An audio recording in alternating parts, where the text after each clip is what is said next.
I talk a lot about like how I used to be like really addicted to Adderall, and like especially back when I was in school and like kind of balancing school and music, it was like really tough. And then I also had like a really toxic relationship that when you throw that into the equation, everything was just like I didn't know what I was doing, and I didn't know where I was gonna go. And I sent it out to a bunch of people, and this song is, or actually it was Selection posted the EP. Oh, that must have been so cool back then. I was like freaking out. Yeah. And then this song is Sick. Like, I guess they must have seen it from Selection.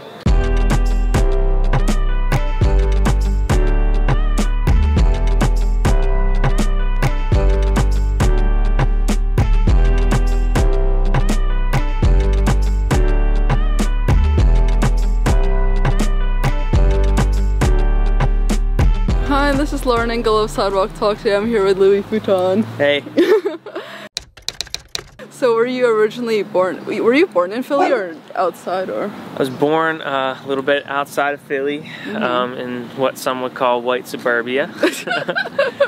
I mean, yeah, I had a great family. We lived in a great household and a great community. Yeah, I was raised in the city. What career are your parents in?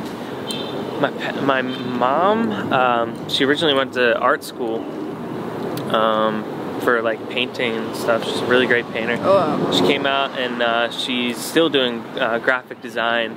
And my dad was in construction. He was an electrician for over 30 years.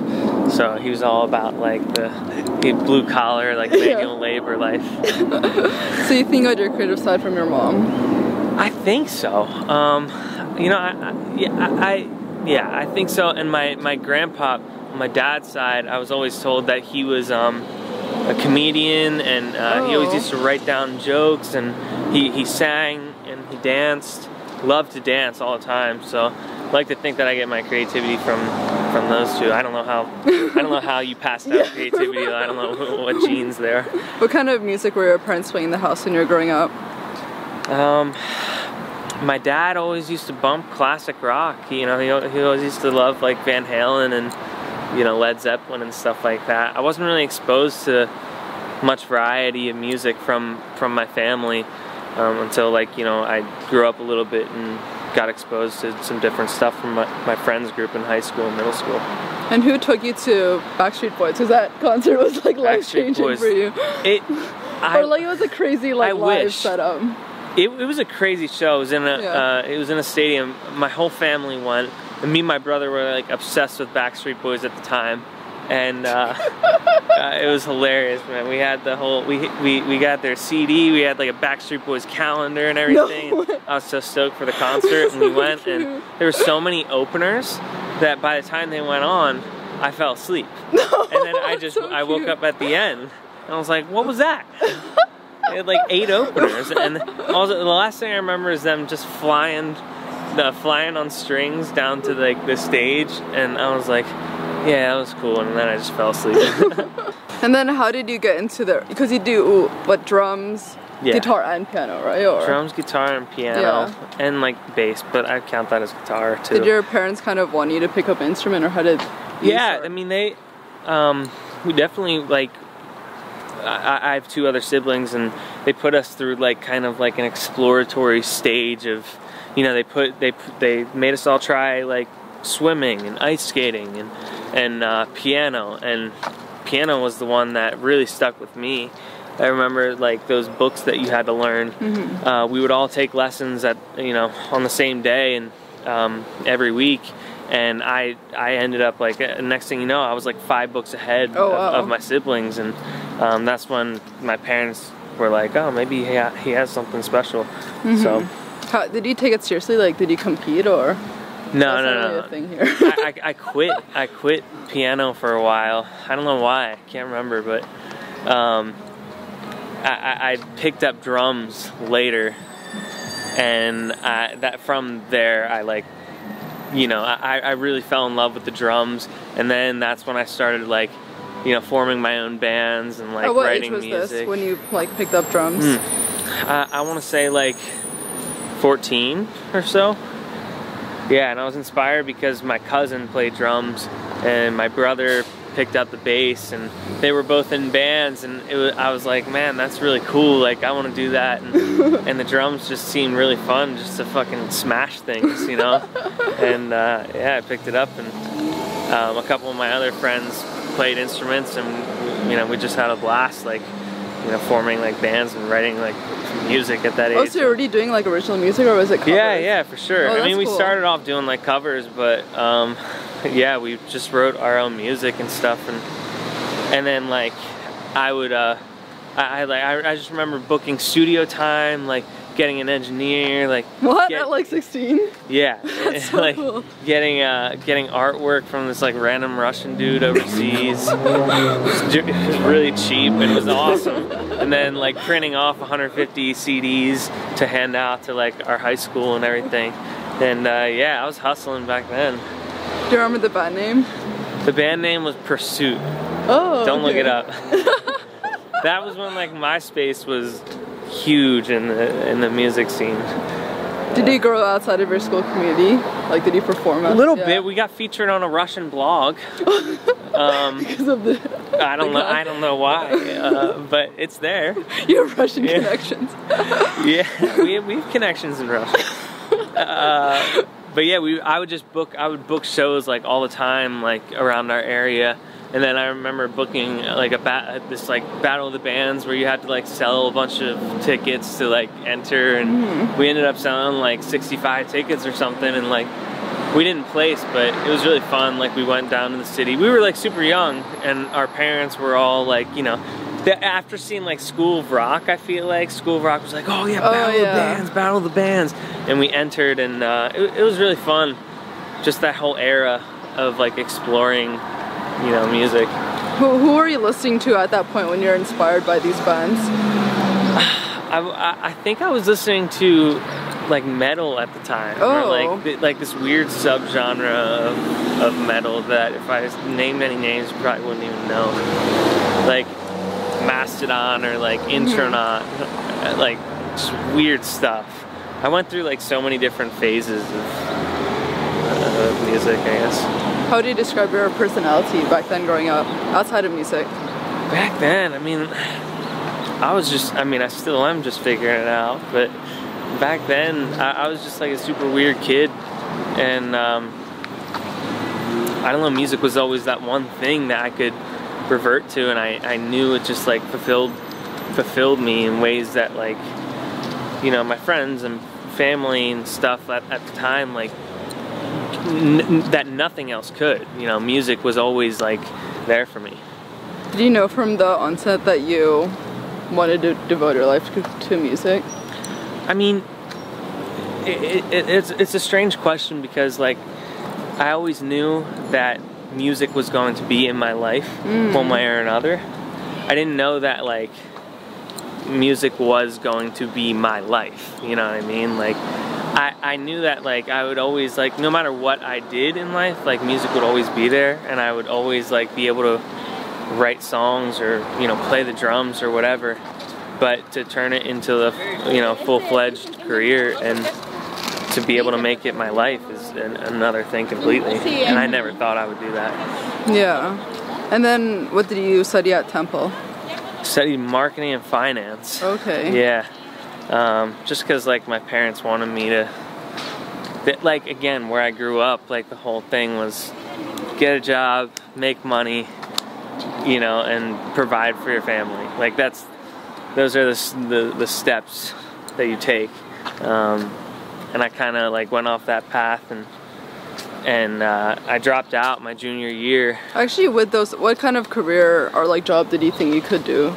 Or like, what did you, outside of music, what were you thinking? I wasn't thinking anything. I at that point in my life, I knew that I wanted to make music my career, because I had said to myself, okay, I'm gonna see if I can really do this thing and try and make it happen. And so I just put like all my time into music, and my grades started going downhill, and at that point it was like music or nothing.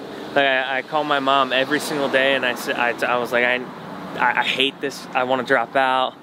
And eventually she, you know, my first like tour offer came in, and I started getting a little bit of hype, and they were like, okay, like you can drop out, like we support you. Yeah, I guess you never considered studying music, right? Because that's not something your parents would support. I mean, I did. I applied to a bunch of like music programs and music business programs, and I got denied from them all. So, you know, I don't. Yeah. And then how did you meet? What's his name? Is it Logan? Yeah, Logan. Yeah. How did you meet him? I mean, we were childhood friends. Oh wow. Yeah. So,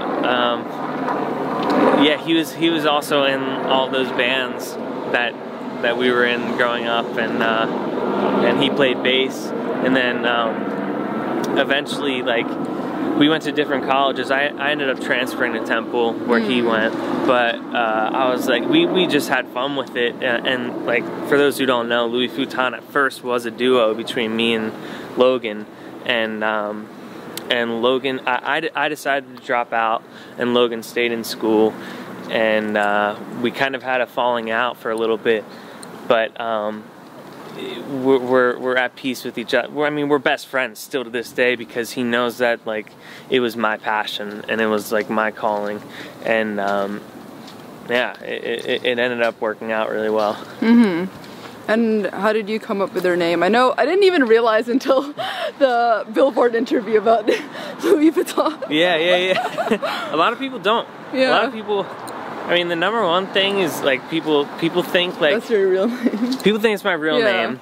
The number two thing is like Pierce Fulton, who is I guess like a DJ or something. Like, people think I'm related to him, and they say Louis Fulton. Oh. And yeah, I don't know. People don't realize it's a pun on like Louis Vuitton. It's just like stupid. I don't know. We were just like drunk one night, and we were just like, and it was back in, what was it, 2013, so like puns were really in back then. And yeah, we were just trying to think of like clever puns, and we were like, oh, Louis Futon, that's cool. Do you remember how you guys started listening to Carmack and Selection? Because that was like a big turning point for you guys. Yeah, I mean, that was a big turning point for me, because like it really got me into production. It really, like, I always reference it as the time where I was like, okay, I need to make this sound. Like, I want to try and like replicate it and like make these kind of beats. And I think it was back in like 2013, after like Mr. Carmack released like one of his first EPs, and I had never heard anything like it, and I just like went right to my laptop and tried to like make shit like that, you know? Do you remember even how you found it? Because before that you were listening to band stuff, so it's actually like quite a big change. Yeah, I mean, I think the progression of like my music taste went something like the band stuff, then I got like really into hip hop, because I went to like this Berkeley 5-week program for, were you rapping? For drums. No. I went to this Berkeley 5-week program for drums, and got really exposed to like jazz music and hip hop and all this other, like, you know, funk and R&B and stuff like that. And then like someone told me about like Skrillex, and I was like, oh, this is awesome. Like, I never heard anything like this before. And then I like followed Diplo and Mad Decent, and then Carmack released like one of his first EPs on Mad Decent, and that's why I was like, who's this? And then I was like, damn. Yeah. I'm surprised more producers don't like attribute stuff to Carmack, because I feel like he really jump started for a lot of producers. Yeah. But I feel like you're the first one who's actually like, yeah, Carmack. I can't be. Yeah. That's really surprising. It's really like, surprising to me. Yeah. And I mean, even now, like, you hear on SoundCloud, and there's still like SoundCloud producers who, you know, if you listen with your eyes closed, you would be like, this must be Carmack. This must be him, but it's not. I feel like it was the same thing. Like, a bunch of people just tried to replicate his sounds, and you know, you just have a bunch of Carmack replicas now. How did you get your music out there initially? You know, I used to make like really bad music, and but at the time I really fucked with it, and I was like, this is dope. And I pushed it out to like, I sent like at least like 200 emails to different blogs and stuff like that every release, and none of the blogs, I mean, like some blogs picked up some songs, but my first EP, I sent it out to a bunch of people, and this song is, or actually it was Selection posted the EP. Oh, that must have been so cool back then. I was like freaking out. Yeah. And then this song is Sick, like I guess they must have seen it from Selection, and they posted it. And then not only that, but they were like, do you have a manager or anything? And I was like, no, like I don't have anything right now. And so, was this in your sophomore year or what? This is my junior year. Oh, junior year. Yeah, that's when I decided to drop out. Well, yeah, that my junior year is when I decided. But were they the first people to reach out to you? Yeah, pretty much. So like, but you already said yes. Like you didn't really like think to hold off or anything. I guess I didn't. Yeah. I mean, I knew because they were like really reputable in the industry, and like I follow their blog, so I didn't really know much on the management side what they could do, but they proved themselves pretty quickly, and I was like, you know, this is tight, and I stuck with them, and I'm still with them to this day. Oh wow. Yeah. And then soon after that, you're already touring. Yeah. That's yeah, crazy. It was pretty crazy. I'm pretty blessed to follow that progression. Was it mostly from your fan base? Mostly all found it from that, like that EP and your yeah, pretty much. And then I started doing remixes. Yeah, that got pretty popular. Also Hype M, right? Were you doing? Yeah, Hype Machine. Yeah, that was pretty big back then. And then like the SoundCloud days. Yeah, SoundCloud was popping back then with like, you know, bootlegs and remixes, and they had the like to follow feature on like Facebook and stuff, so I like built my following on there. Yeah. How early on did you find Foreign Family? They reached out right early on. Yeah, Foreign Family reached out. I can't actually remember what happened. I think I did a remix for Odesza or something, and they had liked my music for a little bit, and then started touring with them for a little bit, and that kind of progressed, and through the evolution of like my sound and everything, I've kind of diverged from that path even, and I feel like I'm creating my own lane now that it's hard to explain like where it exactly fits. Like, I'm sure it does fit within the Foreign Family sound, and I love those guys, but at the same time, like, I want to kind of create like my own path now. Yeah. And when did you start touring with Odesza? I want to say like 2014. Oh, were they already big? They were decently big. Yeah, I think Not so. Like now, I remember them always being like massive in my head, just because every single show we played was just so many people. Yeah. How has your relationship with them grown over time?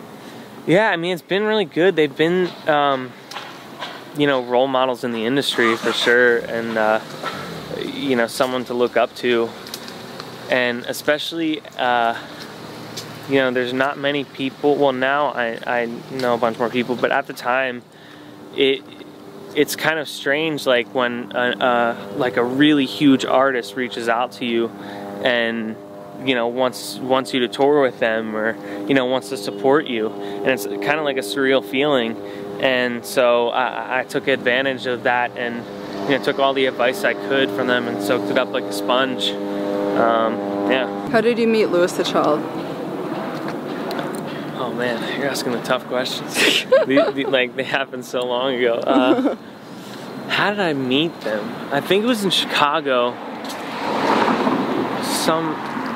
Maybe in their studio, or like at a party or something. Yeah. Where? I forget. I don't know. They used to have this studio. I forget what they called it, but it was in Chicago, and they would have a bunch of people come through. It was really tight. Oh, that must have been when they were starting out. Yeah, it was when they were getting off their feet for sure. I think that's like the earliest memory I have with them, is like making, we made like Last to Leave together in that studio. Wow. Yeah. And how did you come up with the beat challenges? You know, it's like it's like my natural process, like to build it out that way, to build out a song, like, you know, start off with like a chord progression, or start off with drums, and then just kind of like slowly just add things and add more things, and just like it's really about like the energy and the workflow, and how it feels. And I made a video for, it was Dilla Day, like 2016 or something, and I just like posted this video of like constructing a beat, and my managers were like, yo, this is fire, we should keep doing this. And I'm like, it's okay, like whatever. And they were like, yeah, we should do this, and we should ask people like what song they want us to flip. And I was like, I don't think it's gonna do that well, guys. Like I like, it's a cool idea, but you know, we did it, and the first one, it took off, and it was really fun. It was a lot more fun than I thought, and people love it, you know, for different reasons. But it's one of my favorite things to do. And is it like structured in the planning, like, or is it kind of random? Because you did one with Max, right? Was that just kind of like guys were hanging out, or is it like, a lot of them are really random. The Party People's one, we kind of planned out that we were gonna go to IKEA, and do a beat challenge, but we didn't know if Max was gonna come. But we called him up, and he came over, and he only had like a 15-minute window to record. No way! So we like, we were like, so good. yeah, it was funny. And how did you realize it was the right time to put out his album, right? Or is it way back? Yeah. Way back when. I mean, I've been wanting to put it out in the world. It's just a matter of, you know, it's been done for a little bit. It's been like a 2-year process, and I'm always just like itching to get stuff out as soon as I finish it. But then management and like my distributor and everyone is just like, okay, slow down, like we gotta make sure it has the proper push and that everyone hears it and stuff. And I'm just like, okay. Yeah, because some songs were like 2017. I'm like, wow, the Keenan song, I didn't even realize. Yeah, all of that stuff was supposed to be on the project, and ultimately I'm really happy with how it turned out. And I think in the end, you know, well, I always say like when I'm 80 years old and like listening back to like all my works, like I'm gonna look back at this one and be really proud of it. Yeah, it's really good. Yeah. What was your inspiration for the artwork and everything? The artwork was like, I saw this collage artist, he goes by Revolving Style, on Instagram, and I was like, you know, I was just looking for inspiration. I was like, this is really dope. I think we can do something together, because I think my sound, like visually, matches like that style of collage, because it's, you know, all of his work is hand cut and hand pasted collage work.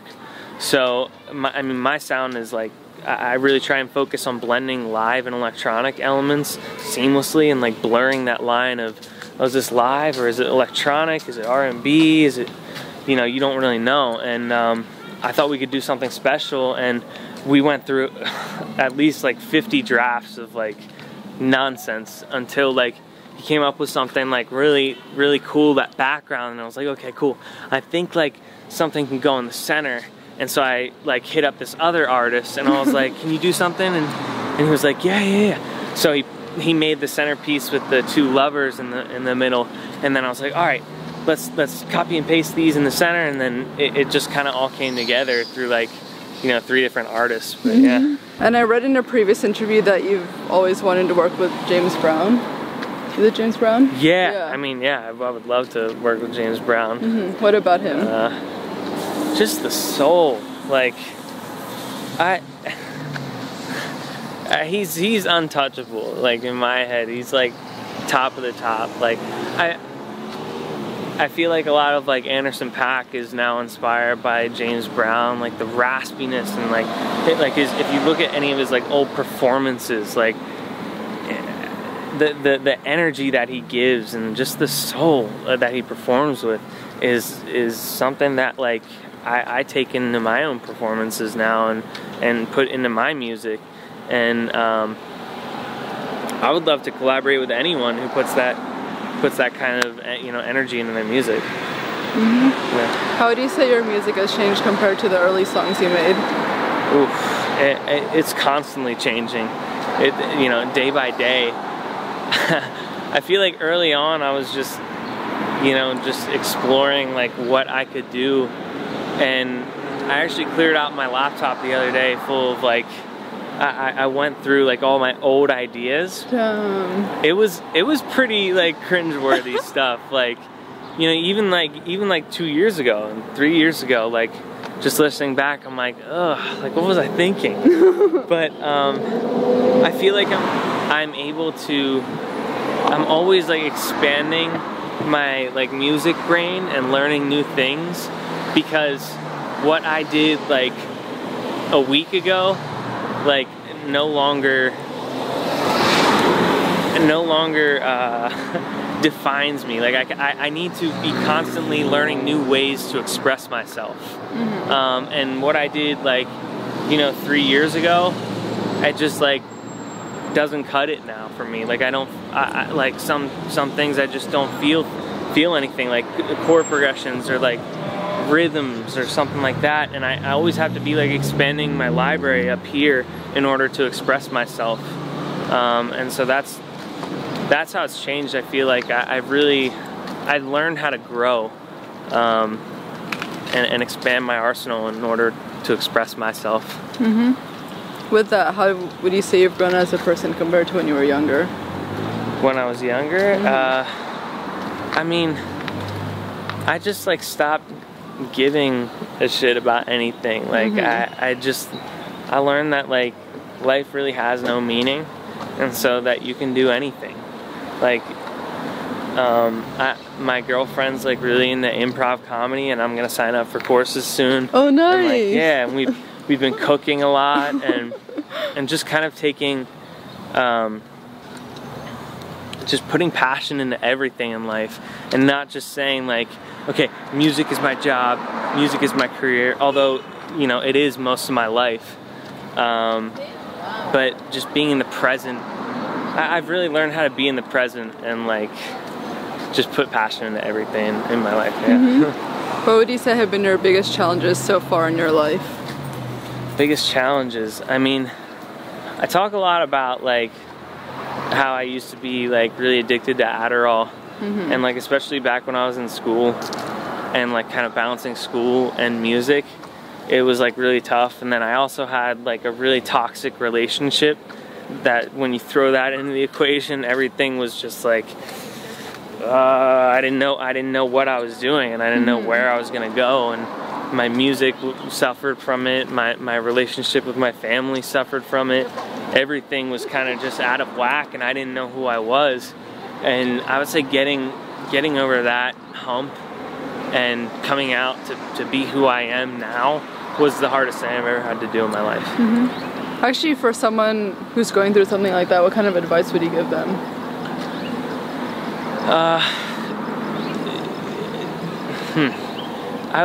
I would say like putting myself back in that position, it was just hard to zoom out, you know. Like no matter like what kind of advice I got, or no matter who talked to me, like my family tried to, you know, say like, hey, we really think like, you know, your girlfriend is like, you know, not right for you, and you know, and they were right. Everything they told me was right. It was just so hard to listen.